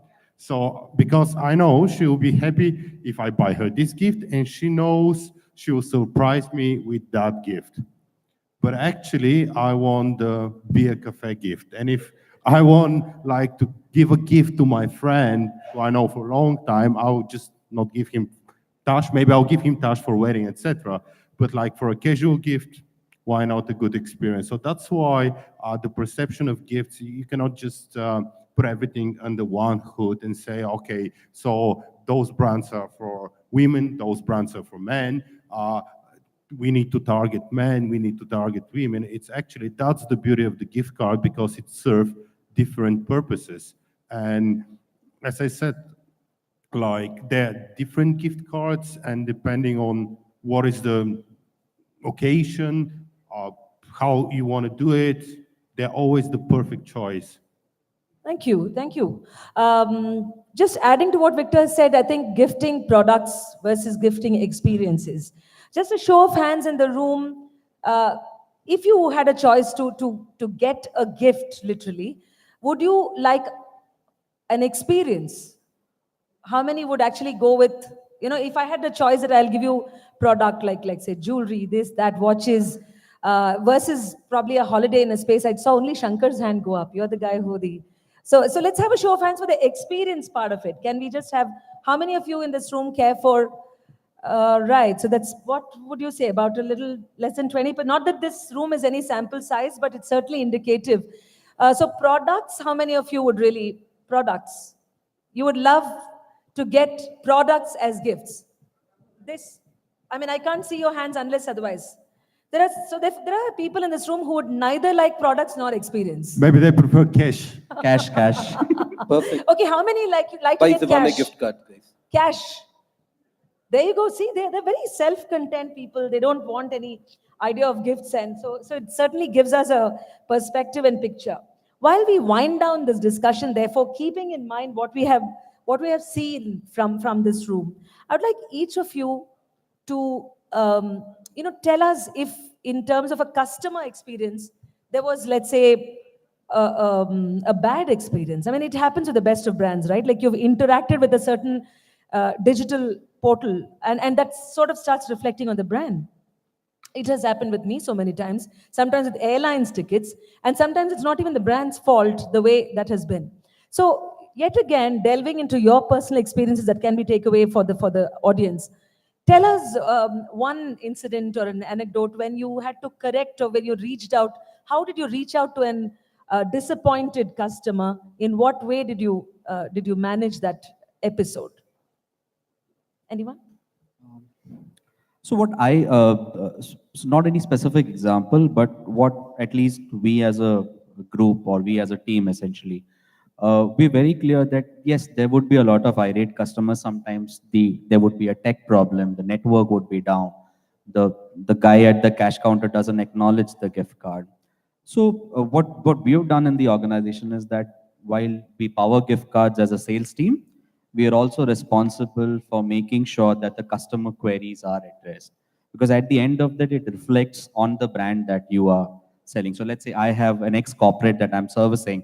My job doesn't end by only selling the gift card and collecting the money. No. The end user whom I've never interacted with ever, when he comes to the store to redeem his gift card, he should have a pleasant experience at the checkout. If there is a challenge, it is me and our team's responsibility to make sure that, so we give our numbers, we say, please give our numbers to, whoever's got a challenge with that. And we make sure that, we understand the system, we would know immediately what's gone wrong and make sure that the customer has a good experience, because he's going to go back to his HR or to his admin guy and say, boss, what have you gifted me? This doesn't even work. So for us, what, we always tell, in fact, not only us, for all sales guys, you need to make sure that you also stand for what the brand stands for. And end of the day, get the service done also when the card is being redeemed. Your job doesn't end by only selling the gift card.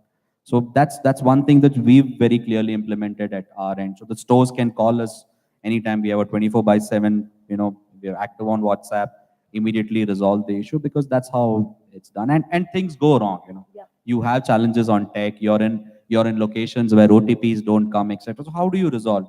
While we pride ourselves by saying that 80% of the codes that go are digital, you also need to service that digital mechanism at the back end by making sure that the redemption is smooth, because that's when the cycle gets over. It's not only selling the gift cards. Sure. That's a holistic view. What about you, Mahesh? Sometimes in this era of tweets, one angry, disappointed customer can really mar the kind of hard work, the genuine work that could have been put by your team for days on end. How do you correct that situation? We give them a gift card. No, I mean, but no. So dealing with irate customers is always tricky, right? I mean, and it also depends on the problem, right? A lot of times, disappointed and irate customers, want to be heard, right? They want to, they want someone to talk to. They want to make sure that their concern has been heard by the brand, right, and addressed. It's not. I don't think that irate customers. The thing with irate customers is, to deal with them, I think that one of the major things that a brand can do is to ensure that they are heard and their concern is addressed. It may not be addressed right away. It may not even be addressed successfully, right? But to actually hear them out will turn them from a bad publicity thing to actually an advocate for your brand, right? It's very easy to flip them. So irate customers are the people that we can actually flip, right, to being proper advocates. And I think that the trick here is just to hear them out and to ensure that we address it in a way that is, like, even if we tell them, right? I mean, so there have been a lot of cases, and I'm sure that Bhavesh would have seen this too, where people come back and tell us about, I've ordered this and it's not been delivered, right? A large part of them, right? Now, for even for them, right, it's a question of visibility, right? First thing, yes, I didn't get what I ordered. I've given you the money, and that's the tricky part of our business, right? It's the fact that you ordered it, but you don't leave with the product. The product will get to you after some time. Like unlike Ajay's stuff, right? It's perfect for him because you go, you buy, you get the product. In our case, it's very different, right? You paid for a product and you still don't have it, Right. right? And so essentially for us, we deal with that in a very, very, composed way. We give them visibility, right? To the point where we say that, Asha, this thing will get to you in 2 days, right? Yeah. And then we follow up with them, right? After 2 days. Because for me also, I mean, from the customer side, many times if I have expressed a displeasure over a consistent, I mean, you watch, it's not like you immediately reach out to a Twitter, but when a brand has not been responsive through the usual channels, then you have to resort to this, and thank God there is that outlet for us. And so I would much rather that a brand listens to why I said so in the first place than trying to buy me over with a gift card, which is useless at that point of time because the first experience has failed. So I'm glad you're making this point. You wanted to add to that. Yeah, but I just want to add, actually, those complaints are happening because a lot of brands are actually, okay, so to shut up, here we go, a gift card. And I have the feeling a lot of customers are just starting to complain just to get a compensation of a gift card with or without reason. And somehow, I don't know, maybe it's kind of new trend, like to complain a lot because, Has at the everybody end on of the the panel day, has had similar experiences? You agree with that take? You do, Ajay? Sure. A lot of times customers just want, so that's what you have to understand what the real issue is. And a lot of times what we've seen in our cases, it's generally miscommunication. So if he's spoken to a call center somewhere and the call center has a standard set of replies, and that's what you give at the end of the day. And rather, when it comes to us, we know what the issue is and we are able to resolve it much faster. So what we do is, rather than he going through those kind of routes, call us and we'll resolve it immediately if there is access to our numbers. So I think very similar to what we've all saying. The customer just needs a control and visibility of what's happening with it, right? One thing is I order, where is my order going to come? You promised me 2 days. Is it 1 day? 3 days? There are customers who where you promised 3 days and deliver in 2 days and they are not happy with it. You told me 3 days, why you are delivering it early? I was not ready, right? Like same thing, payments. Payment failure is a big pain point, right? My money got deducted from my bank. Myntra people don't know where his money is. Bank people won't answer when the money will come. That becomes a pain for the customer. So not solved completely, but the effort is to give as much transparency as we can give to customers. And it needs all of the stakeholders in the purchase behavior, SCM team, banks to get the transparency. That's what we're trying to do to expect customer experience. And social media, to your point, is a boon for us, right? To deal with irate customers. And I'll tell you why. Because I mean, then it doesn't just become hearsay about someone talking about, I called them up and they didn't do this, right? It's, it's out there for the world to see. You have an irate customer and you see how the brand interacts with them, right? It's a very cool tool to actually ensure that you put your best foot forward. Right. It's also a double-edged sword, isn't it? I mean, if you don't have the right team in place, as we have seen very recently with Vistara and so many other things, it's so tricky. I mean, you try to, maybe someone on that particular shift on your customer response team would have put out a tweet, which lands up messing the situation more than actually correcting it. So these are real dangers, isn't it? Yeah, so that's the whole thing, right? I mean, you can please some people most of the time, most people sometime, but you can never please everyone all the time, right? It's one of those things. It's just a thing about irate customers are going to be irate. There are going to be people that are going to be angry no matter what, right? But it's, I mean, that shouldn't stop us from trying, right? We try our best, and that's what we can do. You had, just when we started, we had pretty much every week a visit in the office from an angry customer showing his digital gift card and was like, where's my gift? Where's my gift? So you're right. So most, like I would say, majority is just miscommunication and wrong understanding. Lots of things there. I mean, between the communication and the gaps lies a complete story. Last quick fire, I mean, if you could call this a rapid fire round, I want each one of you to touch your heart and say one brand that inspires you in your space. Someone who it could be national, international, it could be even a personality, but somebody who really, makes you do better. It could even be competition. examples is ASOS. I think the way ASOS, it's a European fashion brand. Yeah. The way they track the metrics they track, their biggest metric is not the revenue number. Their biggest metric is how unique my products are for the customer, how quickly I'm able to scale up my catalog and sell it out. That's a dream to achieve for us if we can go there. So that's inspire us. Right. I think I should open this question out because not everybody seems very ready to come up with the answer. Considering it's elections time, I think we should also open it out to it could be anybody who inspires you, including a politician. Why not? Maybe somebody in the Indian or the international scape. Come on, Mahesh, go for it. So it's difficult to, exactly. I mean, you didn't examine this. No, but in the sense that I think that one of the interesting things in our categories, because we are market leaders, there's no one to inspire us, right, in India. But jokes aside, I think Third Love is one of those brands that in the lingerie segment, which we always think is doing something cool, right? The way What about their doing appears cool to you? Well, the way that they sell to their customers, right? But then they deal in an evolved market, right? So they don't sell in India. So, the market that they're targeting is very evolved. So they're able to target the user segment in different ways. And that to us is cool. That's something that we would never be able to do. What we aspire to do, but we will not be able to do purely because of our target group and, ultimately Dhandha. So, Ajay? Not necessarily in the gifting space, right? We have just opened out the entire canvas. Maybe even somebody when you were, how many years has it been in the industry that you are? Maybe even when you're starting off, was there a person within your workplace, someone in business who really was Inspiring? Yep. Shankar Balan. Shankar, just the right time and not here. So I think, no, honestly, I know Shankar for the past, 13, 15 years. I think the vision that he had for this category is, and also Kumar, Pratap, and I've interacted more with Shankar, but is what I think all of us we are here today is because of that vision that we had as a partner with Qwikcilver and also in my previous organization and now with Future Group. I feel that that's all a result of that passion that we're seeing. We all having our own conclave for gift cards as a business.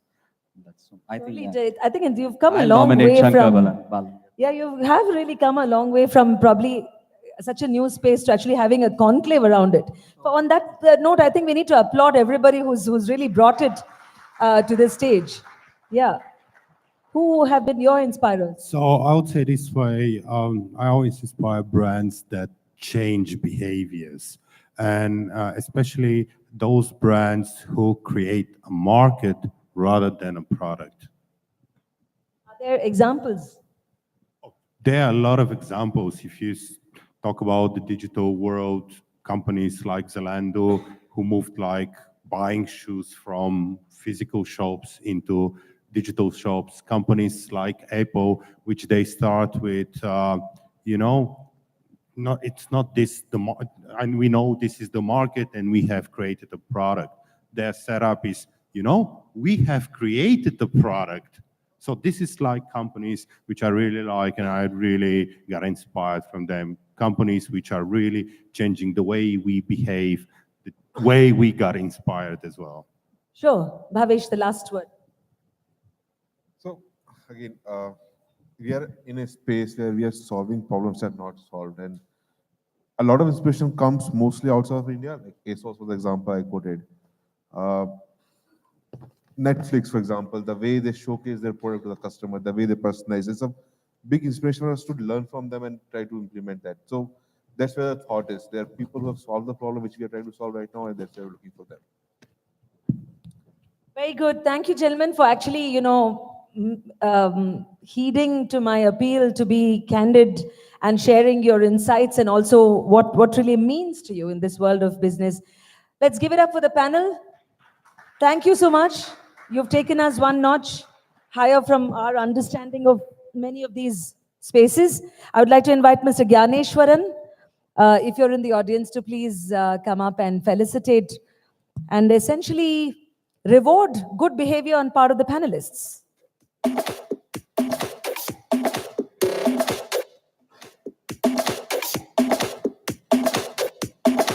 I'd like to first like you to felicitate Ajay Sukumaran from the Future Group.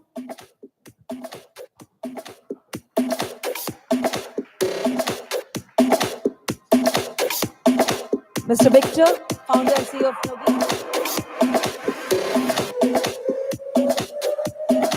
Mr. Bhavesh Singhal, Senior Director, Revenue and Growth, Myntra.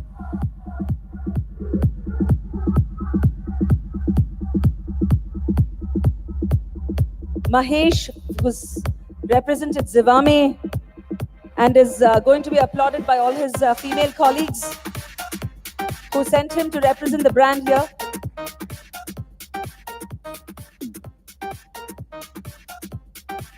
Thank you so much, Mr. Ganeshwaran.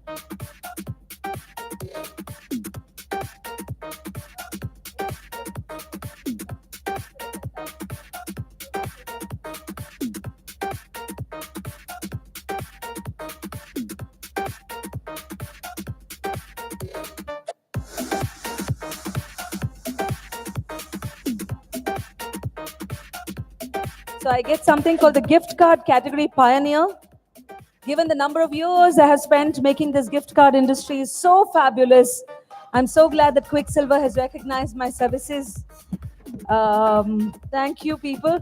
Well, pleasure moderating this part of a very insightful discussion. The final part, ladies and gentlemen, of this conclave is the launch of a few more brands for whom businesses will alter and take a leap. I would like to invite the team of Eat Fit. Eat Fit team, if you are here, let's welcome you onto the stage and the Qwikcilver team. Also, Anu Matthew. Miss Anu Matthew, if you're here. So let's have the Eat Fit team and the unveiling of the brand.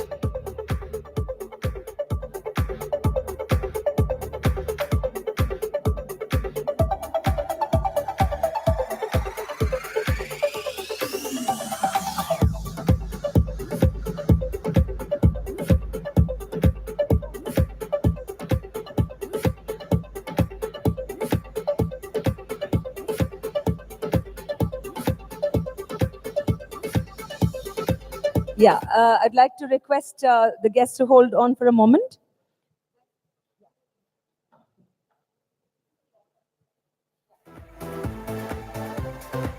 Yes, a couple of people are on the way. Meanwhile, if we can have the...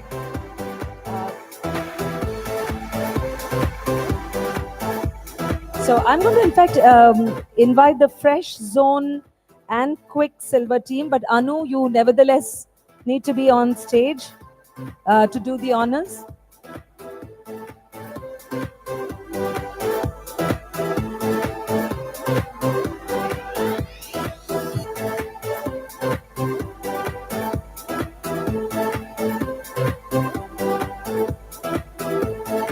Shiva Prasad, if you're here, Shiva Prasad, can you please come on stage? All right, so time to unveil the Fresh Zone Gift Card platform.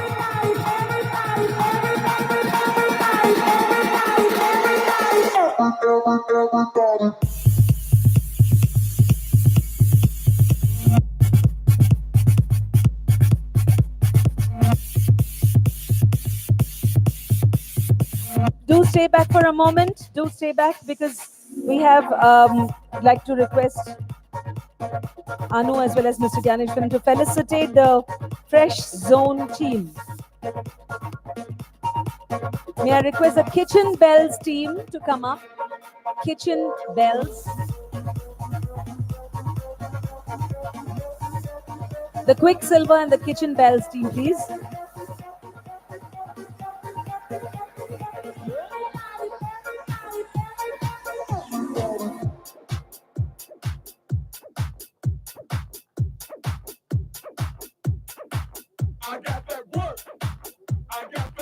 Okay, so the Kitchen Bells gift card, if it can be unveiled.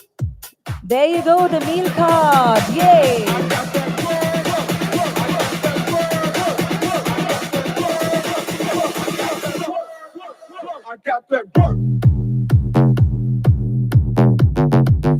All right, so after the kitchen bells team, there's one more brand. Give me 5.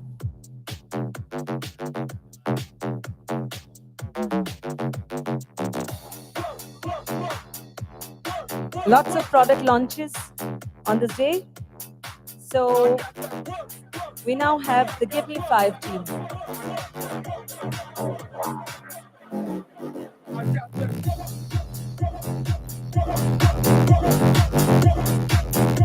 Right, there we go.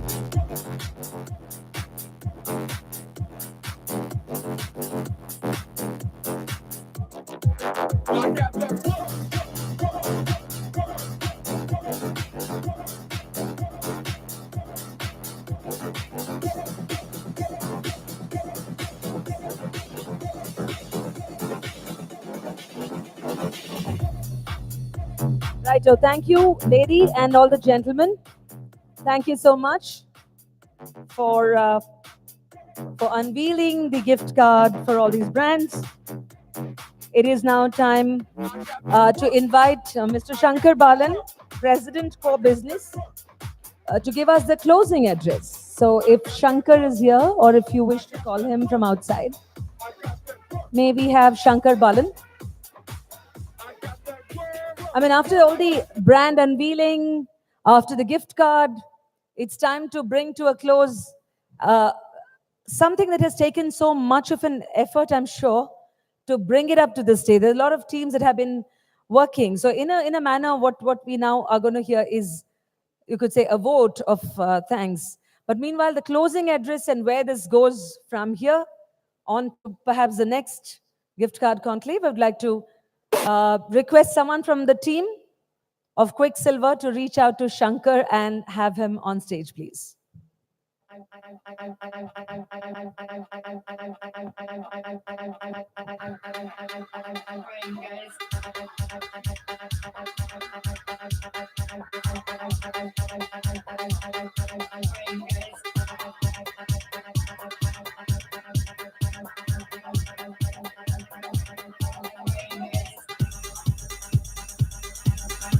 Yes, Shankar, this mic awaits you for the closing address.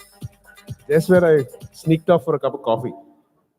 Anyway, one closing address seems a bit early, but then I think many of our colleagues are in the audience here will be somewhat relieved, I think, because our post-lunch sessions do tend to be a little toll-taking.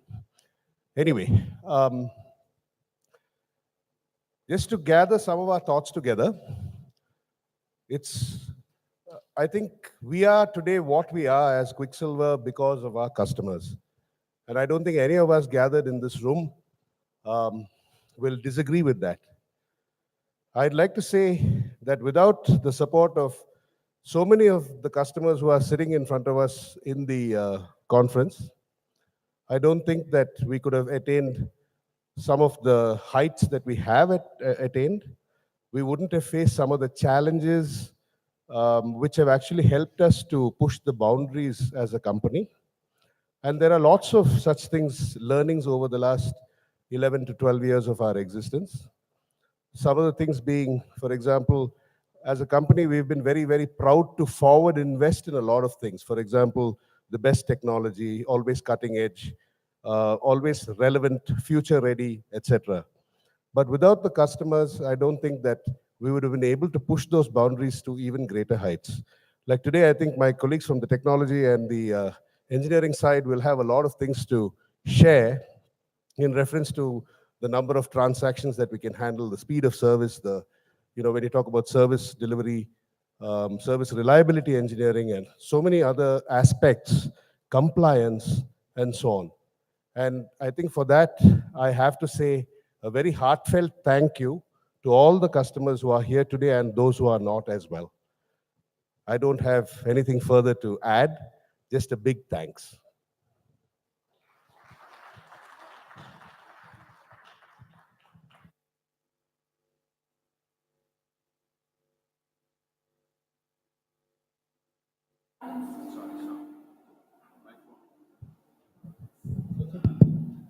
Thank you, Shankar. I always knew you were an enabler of women's voices.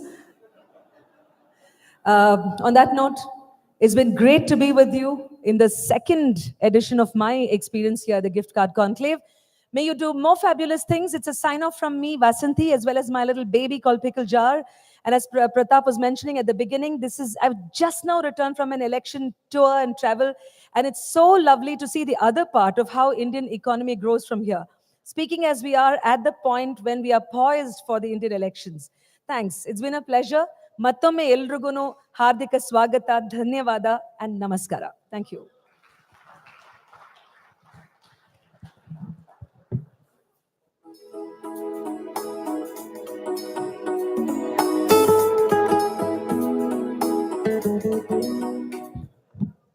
Yes, you can proceed to high tea. As I'm told, that's a good news waiting for all of you.